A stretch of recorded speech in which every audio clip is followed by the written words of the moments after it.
The African nation of Zimbabwe is looking to stabilize the economy and curb inflation. The solution? Just take the Zimbabwe dollar out of circulation. In the past 15 years, inflation of the currency has surged 500 billion, yes, billion%. $100 trillion. That's what's printed on this banknote. Real paper, real government, handed to real people. And at the end, it couldn't buy a loaf of bread. You've seen it before. It gets passed around the internet as a joke, a souvenir from a dead crisis in a country most people couldn't find on a map. But this note is not a souvenir. It's a warning label, because in January 2025, the country right next door signed a law that lets the government take land and pay nothing for it. And the people who survived this note, the ones who fled south when their country collapsed, are now reading that law in their second home. This has happened to them before. They know what page of the story they're on. By the end of this video, so will you. Because this is really two stories. The same story, told twice, 25 years apart, one border apart. The first time it ran, it ended with this piece of paper. The second time is running right now.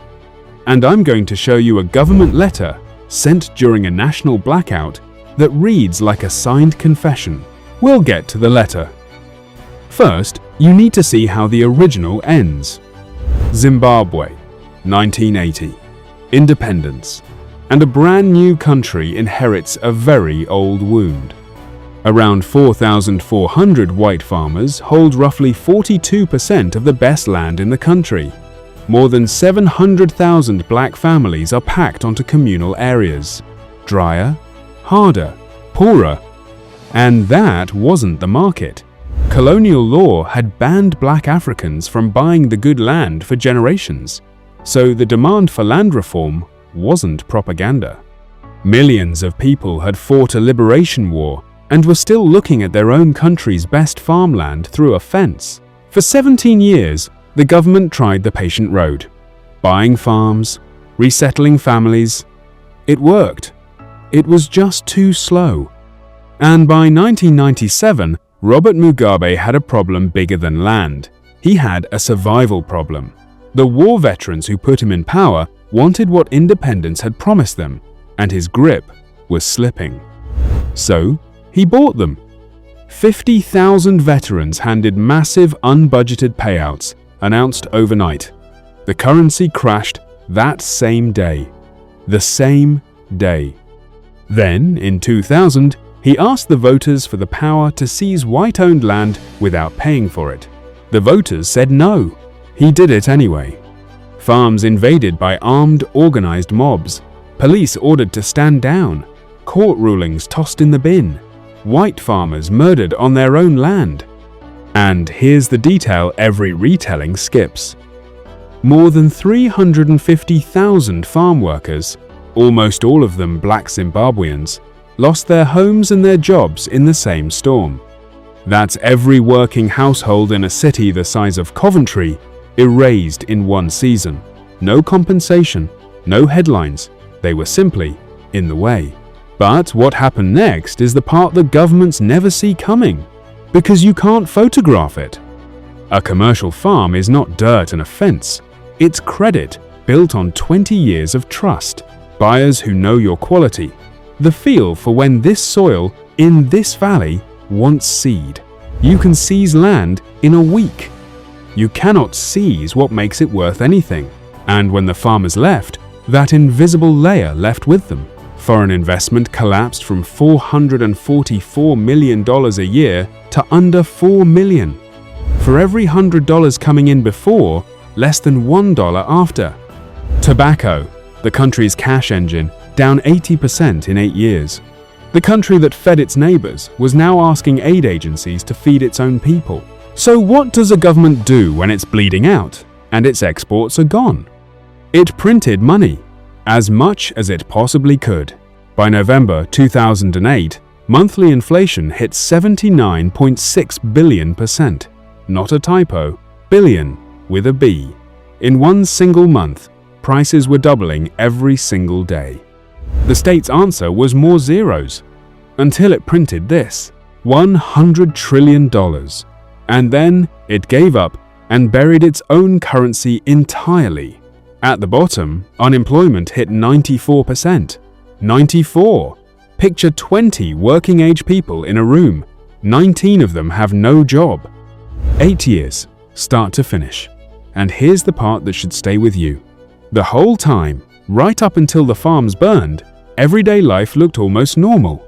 Now cross the border south, into the biggest industrial economy in Africa. Because if you think that country watched all of this from a safe distance, what I'm about to show you is going to disturb you. And if you're following this, hit subscribe to Below the Surface, because this is the half of the story the headlines are not telling you. South Africa, 2026. By its own government's numbers, more than 60 people murdered every single day. In the worst recent quarter, nearly 7,000 murders in 3 months. 76 a day. 3 people every hour, around the clock, weekends included. A police minister once stood in front of Parliament and called it bordering on a war zone. Kidnapping for ransom is now a business model. More than half the people under 25 cannot find a job. An entire generation, the majority of it, standing outside the economy looking in. The freight rail network, the arteries carrying the country's coal and ore, has lost a third of its capacity since 2018. Not to war, to theft.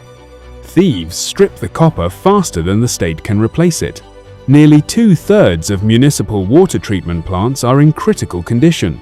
There are towns where the taps run dry or run brown, and then there's the grid. A few years ago, South Africa was the country of blackouts. Up to 12 hours of darkness a day at the worst. Hospitals on diesel, students under flashlights, an advanced industrial economy lighting candles like it was 1890. And the grid is where the 2 stories touch for the first time. Because those blackouts were not bad luck. Over 2 decades, the state utility pushed out thousands of its most experienced white engineers under racial transformation quotas. Nearly half its registered professional engineers gone in a single decade. Executives graded on demographic scorecards instead of whether the lights stayed on. The people who could hear a turbine failing from across the hall were paid to leave. And what walked out the door with them was the exact same thing that walked off Zimbabwe's farms. The invisible layer. The knowledge. The 20 years of knowing which valve rattles at which load. Stop me when this starts sounding familiar. The machines ran on inherited knowledge until the inheritance ran out. Then, the corruption moved into the vacuum. Billions siphoned through coal contracts, delivering garbage fuel to broken plants. And the country went dark. Which brings us to the letter. May 2022. The grid is failing in real time, and a letter lands on the desk of the minister in charge. It comes from a trade union representing the pushed-out engineers, and it contains a list. Hundreds of former specialists, thousands of years of combined experience, some of them offering to come back and work for free. In July 2022, the minister writes back. He thanks them. He lists exactly what the country needs. Power station engineers, senior artisans, plant operators. And he asks for the names, to be deployed immediately. Read between the lines of that letter, and it says one thing. The skills we spent 20 years forcing out are the skills we are now begging to get back. The engineers returned. The lights came back on. This year, the blackouts officially stopped. That sounds like a happy ending. It's actually the most damning part of the whole story. Because South Africa has now run this experiment on itself, watched it fail exactly the way Zimbabwe's farms failed, fixed it by quietly reversing the policy in practice, and kept the policy on paper. The law that emptied the power stations is still the law. The same rot is chewing through the railways and the water systems right now. Officially, nothing was learned. And that letter wasn't the only confession. There's another one. And it's a town. 600 kilometers southwest of Johannesburg, on the Orange River, sits Orania, founded in 1991. White Afrikaner only, self-governing. Legal under a clause in South Africa's own constitution protecting cultural self-determination.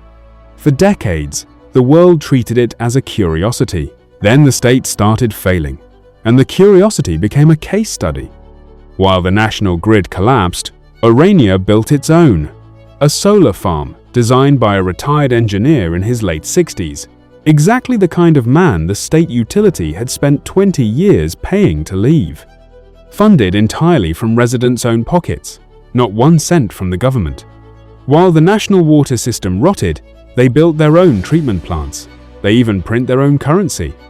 And people noticed. The town has been growing around 10% a year, by some counts the fastest growing town in South Africa. So whatever you think of Orania, ask the only question that matters here. What does it tell you when citizens decide the state will never keep the lights on and start building a country inside the country? And now, the land. The wound here is deeper than anywhere on earth. Apartheid carved this country up by race at gunpoint, forced removals. Communities bulldozed off the map. 30 years later, most commercial farmland is still in minority hands, and the patient reform road has crawled for 3 decades. The anger is real, and it may be earned. Now add the pressure. In 2024, the African National Congress lost its majority for the first time since apartheid ended. 30 years of unchallenged power gone, and the parties eating its votes are the ones promising faster, harder land seizure. A liberation movement, decades in power, watching its grip slip, with the land question sitting right there on the table. You heard that sentence 15 minutes ago. It was set in Zimbabwe, 1997. And then, the 23rd of January 2025, President Ramaphosa signs the Expropriation Act. Inside it sits the clause the world noticed.